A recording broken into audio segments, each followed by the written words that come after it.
क्या पहला real estate investment घर होना चाहिए या फिर कुछ और होना चाहिए? क्योंकि घर का एक ड्रीम होम एस्पेक्ट होता है, और ड्रीम होम पसंद वही आता है जो सबसे सुंदर हो, जो सबसे सुंदर होता है अपेरेंटली वो बहुत महंगा होता है। Yeah. तो उसको किस तरीके से अप्रोच किया जाए? So again, this is a different advice for everybody. हर किसी के लिए उनकी सिचुएशन समझ के ही मैं एडवाइस कर सकता हूँ. बट अगर किसी को अपनी फर्स्ट इन्वेस्टमेंट करनी है तो पहले तो सबसे पहले अपना घर खरीदना बहुत ज़रूरी होता है. ड्रीम होम खरीदना है या नहीं खरीदना वो डिपेंड करेगा कि आपका बजट कितना है, आपका लिविंग स्टैंडर्ड क्या है. बट उस तरीके से नहीं सोचना चाहिए. सबसे पहले इन्वेस्टमेंट से स्टार्ट करना चाहिए.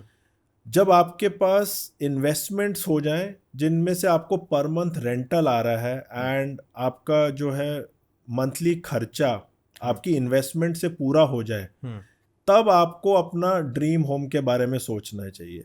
अगर आप अपनी फर्स्ट जॉब में हो, सेकंड जॉब में हो या थर्ड जॉब में हो या आपका बिजनेस भी है, तो सबसे पहले डिफरेंट स्मॉल इन्वेस्टमेंट्स आप कर सकते हो.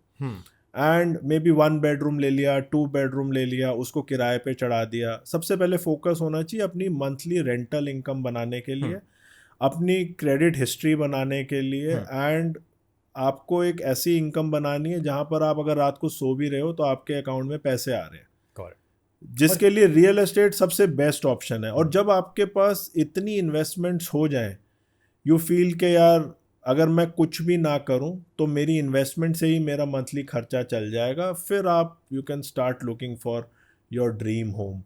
Okay, so you are saying जो पहला रियल एस्टेट इन्वेस्टमेंट है उसको मतलब if possible build it as something which brings money to you. It can be, but इसके अंदर जैसे हम घर की बात कर रहे थे, बट जितनी मेरे को समझ आया है कि रिटेल और ऑफिस जो कमर्शियल होता है उसमें ज़्यादा रेंटल यील्ड आता है. उसमें ज़्यादा आता है कमर्शियल में, बट क्या होता है वहाँ पे थोड़ा सा रिस्क भी इन्वॉल्व होता है. ओके, ठीक है. Residential there is very little chance कि यू कैन गो रॉन्ग. अगर आप एक अच्छे बिल्डर का एक 2 बेडरूम ले रहे हो एक अच्छी सिटी के अंदर, तो आप गलत नहीं जा सकते. आप उसको किराए पे चढ़ा सकते हो, पहले दिन से आपको किराया आना शुरू हो जाता है. कमर्शियल के अंदर बहुत सारे डिफरेंट फैक्टर्स भी आते हैं. कमर्शियल की लोकेशन क्या है, कमर्शियल का बिल्डर कौन है, क्या कॉन्सेप्ट बना रहे हैं, आसपास किस तरह की जेंट्री रहती है, आसपास फुटफॉल कितना होगा, कार पार्किंग है कि नहीं है, कमर्शियल की विजिबिलिटी है कि नहीं है. There are an number of factors.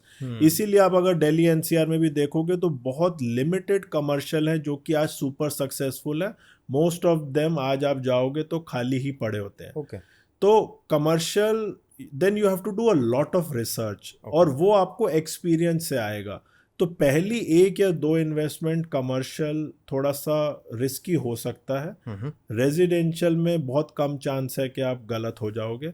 जब आपके पास टाइम हो रिसर्च करने का तो आप कमर्शियल इन्वेस्टमेंट्स करो. Definitely commercial will give you better return, commercial will give you better appreciation, but you have to choose right. अगर गलत डिसीजन हो गया तो बहुत सारे घोस्ट मॉल्स पड़े हैं दिल्ली एनसीआर के अंदर, और अगर वैसा आपने कुछ ले लिया तो देन आप पूरी ज़िंदगी रियल एस्टेट को हेट करोगे.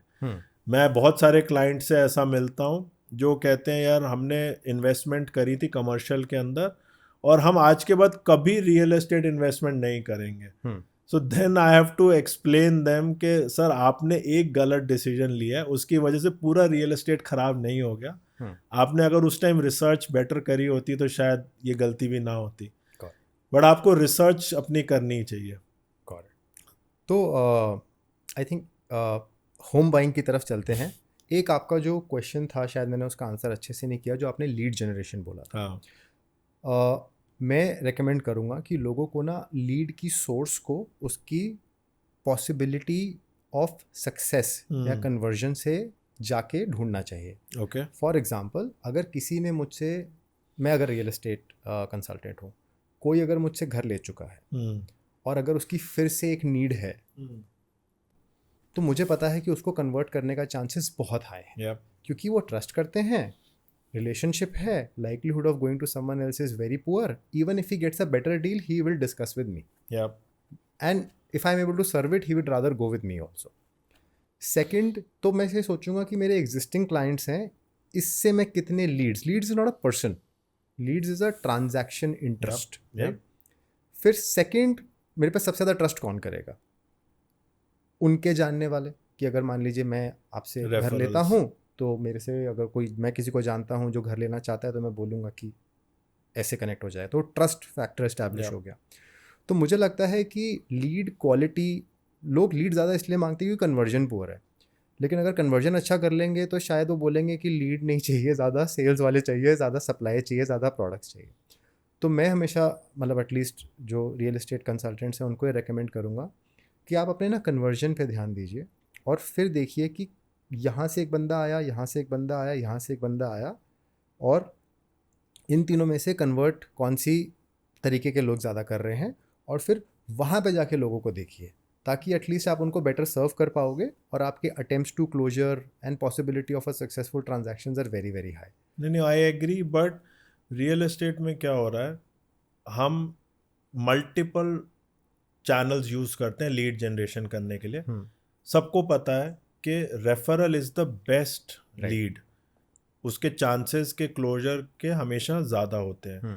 बट रेफरल तो कभी कभी आती हैं, तो हम मल्टीपल इस में, जैसे मैंने बताया था, Insta, Facebook, Google, even YouTube, बहुत सारी चीज़ें हम यूज़ कर रहे हैं लीड जनरेशन करने के लिए, और इसका कोई मेट्रिक निकल के नहीं आता. At the end of the month कभी फेसबुक की लीड बहुत अच्छी निकल आती है, कभी इंस्टाग्राम की लीड बहुत अच्छी निकल आती है. अभी तक कोई ऐसा, मैं पर्सनली अपने बिजनेस में एक डिसीजन पे नहीं पहुंच पाया हूं कि किसकी लीड अच्छी होती है, क्योंकि वो डिपेंड करता है मेरे ऊपर, क्या मैं उस लीड को सर्व कर भी पा रहा हूं या नहीं. एग्जैक्टली. ठीक है, लीड तो सारी अच्छी होती हैं, हाँ. बट कोई लीड ऐसी है जिसने नेक्स्ट 1 मंथ में डिसीजन लेना है, किसी की अभी शायद शुरुआत हुई है और वो 1 साल में जाके डिसीजन लेगा. करेक्ट. तो वो अभी हम लोग उतना नहीं समझ पाते हैं.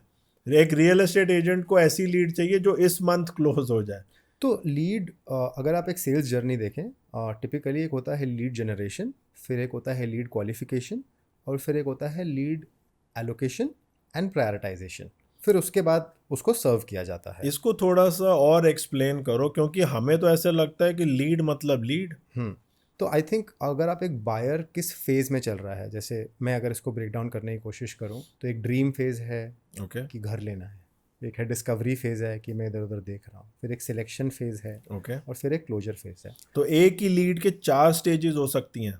नहीं, आई थिंक लोग इनमें से किसी एक फेज़ में होते हैं. तो कुछ लोग हैं जो उनसे अगर आप मेरे दोस्त हैं, वो हर संडे जाके सैम्पल फ्लैट देख रहे हैं पिछले 1 साल से, और जब भी मैं उनसे मिलता हूँ वो कहते हैं यार रियल एस्टेट में इन्वेस्ट नहीं करना चाहिए. मैंने कहा तुम जाते क्यों? कहते हैं मज़ा बड़ा आता है. मतलब ये स्टोरीज हैं, और बहुत ऑड लगता है कि कुछ और कर लो टाइम के साथ, मतलब आई एग्री, है ना, हेल्प कर लो जाके किसी की. सो मुझे पता है कुछ लोग वीडियोस देख रहे हैं यूट्यूब पे 16-16 मिनट के सोसाइटी के टूर के. मेरा एक दोस्त था, वो देख रहा था, ओवर हेयर कर रहा था. मैंने कहा क्यों देख रहा है? कहता यार ये बड़ा अच्छा है, तो देख यहाँ पे पूल कितना अच्छा है. मैंने कहा सही है. और तो ये मैं देखता हूँ. तो I think there are some people who are in the dream phase, right, then they move into the discovery phase, then they move into the. तो आई थिंक जब एक लीड आपके पास आती है, बहुत इंपॉर्टेंट है कि आप उसको क्वालिफाई करो, उनसे सवाल पूछ के, और ये अगेन बात करके, उनको सुन के, समझ के कि वो अभी किस फेज़ में है. और अगर वो एक ड्रीम फेज़ में है तो उनको डीप्रायोरिटाइज कर दीजिए. और अगर वो एक सिलेक्शन फेज में है तो उनको हाई प्रायोरिटाइज कर दीजिए कि he has the money, he wants to buy, he is ready, I just need to make sure that I take him through the process and make sure that he likes one of the things that I am trying to sell, right. तो I think ये वाला part शायद थोड़ा miss हो जाता है. जैसे मैं तो अभी शायद कुछ टाइम पहले ड्रीम फेज में भी नहीं था, बट फिर भी दिन में 100 कॉलें आ रही हैं, कहीं से नंबर मिल जाता है, मुझे नहीं पता. ठीक है, और वो मतलब 100 कॉल कि सर आप और बहुत इंटरेस्टिंग कॉल आ रही है कि अजय सर कैसे हैं आप. मैं ठीक हूँ, आप कैसे हो? बिल्कुल बढ़िया सर, यादें मिले थे, कभी नहीं मिला मैं. वो चल रहा है, और मैं थोड़ा अम्यूज़ होता हूँ क्योंकि मुझे अच्छा लगता है कि कोई नया टैक्टिक अगर अपना रहा है तो। बट मुझे पता था कि वो टाइम ही वेस्ट कर रहे हैं, तो मैंने खुद बोल रहा था कि प्लीज़ मेरा नंबर डिलीट कर दो, मैं नहीं ले रहा, मैं नहीं देख रहा, लेकिन वो फिर भी अटेम्प्ट करते रहते हैं। क्या आपने अपना क्वेरी जाके 99 पे डाली थी क्या? 99 या मैजिक में आपने क्वेरी डाली होगी, उसके बाद ही ये फ़ोन आने शुरू होते हैं। मैं एक्चुअली अपने घर का रेंट चेक कर रहा था, ओके ताकि मैं अपने लैंडलॉर्ड से नेगोशिएट कर सकूं, ये ट्रूथ है। ओके। और पता नहीं कहाँ से कि आप घर देख रहे हो, बहुत अच्छा यूनिट आया है, ये सब बस हो रहा मैंने है। आपको बता दिया कि वो नंबर कहाँ से हाँ, तो डिस्ट्रीब्यूट हो होता सकता है, है। वो नंबर वहीं से डिस्ट्रीब्यूट होता है। हाँ बिल्कुल। तो I think to answer the question, it's very important to figure out कि ये लोग कौन से फेज़ में हैं, और फिर उस फेज़ के लोगों को प्रायोरिटाइज करके फिर उनकी एलोकेशन हो जाती है कि यार ये मैं अपने ये ऐसे phase high ticket item selection phase में है, और let's say second time investor है, तो the probability of success is very very high, very very high. So उसमें तो रियल एस्टेट ओनर जो है वो दिखाने भी मैं ही जाऊँगा, ठीक है, ताकि मैं फटाफट सिलेक्शन करा दूँ आपकी, ठीक है। लेकिन अगर ये ड्रीम फेज में है और आपको लगता है कि बजट भी थोड़ा सा कम है, and if you are running a high shop, like you know high and shop, then you have to say no, because these things are distractions. They take away the confidence of the team as well to take closures, ठीक है। और आपको पता नहीं उन्होंने लेना ही नहीं था, ये टाइम पास कर रहे थे। बट ये कैसे पता चलेगा कि किसने सवाल लेना है, या आप किसने बेटर नहीं बता पाओगे लेना कि है? क्या सवाल पूछे जा सकते हैं कि इंसान कहाँ पे है अभी, राइट? अगर वो मतलब I think the purpose is very important, that why now, see हमारे साथ तो क्या होता है, I see in so many offices जो टेलीकॉलर्स हैं जिनका काम होता है सारा दिन फ़ोन मिलाना, वो पूरा दिन 100 से 200 कॉल करते हैं, कोल्ड कॉलिंग आउटबाउंड। अगर कोई उनसे 2 मिनट प्यार से बात भी कर लेना तो उनको लगता है कि ये लेगा, तो वो तो उतने में ही खुश हो जाते हैं कि आज मेरे से 2 मिनट किसी ने बात करी है, वो उसको डाल देते हैं कि ये कस्टमर लेने वाला है।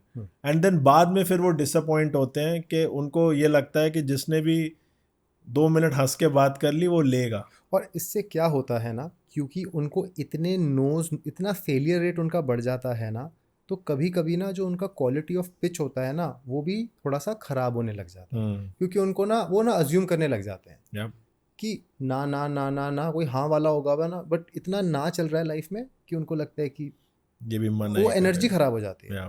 सो हमेशा अगर उनको हाँ हाँ हाँ ज़्यादा मिलेगा तो उनको लगेगा कि अगला वाला भी हाँ ही बोल सकता है। बट कोल्ड कॉलिंग में हाँ के चांसेस बड़े कम होते हैं। Cold calling does it really work?